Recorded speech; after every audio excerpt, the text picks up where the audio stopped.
स्वागत है stock news में। इस समय एक्सिस बैंक को लेकर के सभी की निगाहें टिकी हुई हैं बैंक इस बाज़ार पर कि इस स्टॉक में खरीदना चाहिए या फिर हमें इसको सेल कर देना चाहिए, या फिर अगर हमारे पास अगर है तो हम इस पे होल्ड करके रखें। लेकिन संशय इस बात को लेकर के है कहीं ये शेयर यहाँ से गिरने न लगे।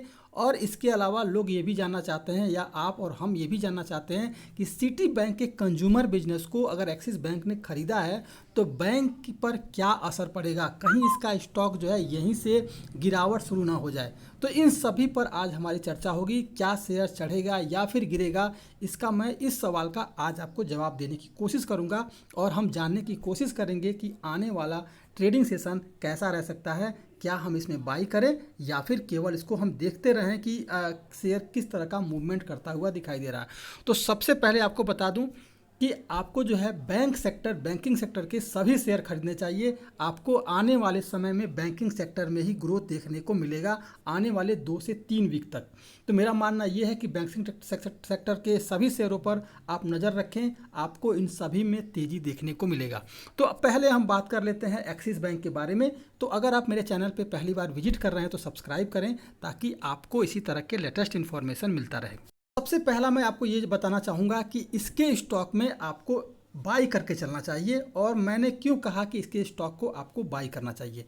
तो सबसे पहले बताऊंगा कि एक्सिस बैंक द्वारा सिटी बैंक के कंज्यूमर बिजनेस का जो अधिग्रहण किया गया है, इससे जो है एक्सिस बैंक का जो है रिटर्न ऑन जो इक्विटी है जो है वो बेहतरीन हुआ है, जिससे कि आपको जो है इसके स्टॉक में तेज़ी देखने को मिलेगा। पहली बात। दूसरी बात यह है कि सिटी बैंक का भारतीय रिटेल का अट्रैक्टिव बिजनेस है और ग्राहकों को बनाकर रखना इसकी खासियत है। डील वैल्यूएशन सही हुई है, जिससे कि आपको जो है जितने भी सिटी बैंक के आपके बिजनेस हैं और इसके जो ग्राहक हैं वो अब एक्सिस बैंक के अंडर आ गए, जिससे कि कंपनी का जो है ग्रोथ आपको तेज़ी से देखने को मिलेगा। इसका कंपनी का जो रेवेन्यू ग्रोथ है उसमें भी आपको तेज़ी से देखने को मिलेगा, जिससे हमें लगता है कि इसके स्टॉक को खरीदना चाहिए। तीसरी बात ये आती है कि इस समय जो स्टॉक है आपको बहुत ही सस्ते प्राइस में मिल रहा है, यानी 761 रुपये में मिल रहा है, और लगभग जो है आपको इसके स्टॉक में और भी तेज़ी देखने को मिलेगी। तो इस पर हम चार्ट पर चर्चा करेंगे कि कहां तक इस पर तेज़ी देखने को मिल सकती है। आज के ही ट्रेडिंग सेशन की बात की जाए इस स्टॉक में तो लगभग 1,71,00,000 क्वांटिटी ऑफ ट्रेडिंग है, यानी कि मतलब बल्क में बहुत सारा इसमें ट्रेडिंग हुआ है। इसमें लगभग जो है आप देख रहे होंगे कि 47%, 47.5% के करीब जो है इस स्टॉक में डिलीवरी उठाई गई है। हम देख लेते हैं एक्सिस बैंक के चार्ट को कि आने वाला ट्रेडिंग सेशन कैसा रह सकता है। तो देखा जाए तो ये स्टॉक अभी 761 रुपये के करीब जो है सपोर्ट लिया हुआ है, यानी कि ये जो है एक सपोर्ट जोन में है और आपको यहीं से लगातार जो है गिरावट देखने को मिल रही है। 761 रुपये के करीब ये स्टॉक आ रहा है और यहीं से गिरावट देखने को मिल रही है।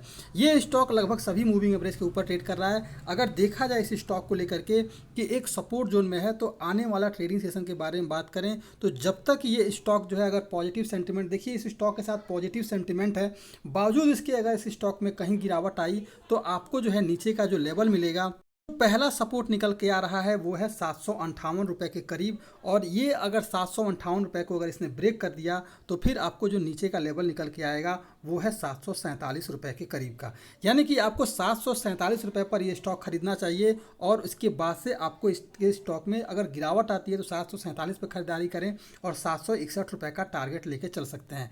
लेकिन अगर ये स्टॉक पॉजिटिव सेंटिमेंट अगर करता है और आपको इसके स्टॉक में अपसाइड ट्रेड दिखाई दिया तो इस स्टॉक में जो खरीदारी करनी है वो है 763 रुपये पर खरीदारी करें। इसके पीछे का रीज़न ये है कि देखेंगे कि ये स्टॉक 761 रुपये के करीब आने के बाद से लगातार जो है गिरावट देखने को मिल रही है। तो अगर ये स्टॉक 763 रुपये के ऊपर अगर ट्रेड करता हुआ दिखाई दे तो ही खरीदारी करें। 763 रुपये के ऊपर इस स्टॉक में खरीदारी करें और देखेंगे उसके बाद से कि आपको जो है इसके स्टॉक में जो लक्ष्य देखने को मिलेगा वो है लगभग 780 रुपये के करीब का। अगर इंट्राडे की बात करें तो 780 रुपये का जो है लक्ष्य आपको दिखाई देगा, क्योंकि आपको यहाँ कोई भी बाउंडेशन देखने को नहीं मिल रहा है। और अगर 780 रुपये को अगर इसने ब्रेक कर दिया तो फिर जो है आपको टारगेट जो है 800 को देखने को मिल सकता है। इस स्टॉक में अगर खरीदारी करनी है तो 763 रुपये पर इस स्टॉक में खरीदारी की जा सकती है। इसके अलावा मेरा मानना ये है कि ये जो स्टॉक है लगभग 900 के टारगेट के लिए इस स्टॉक में खरीदारी करें।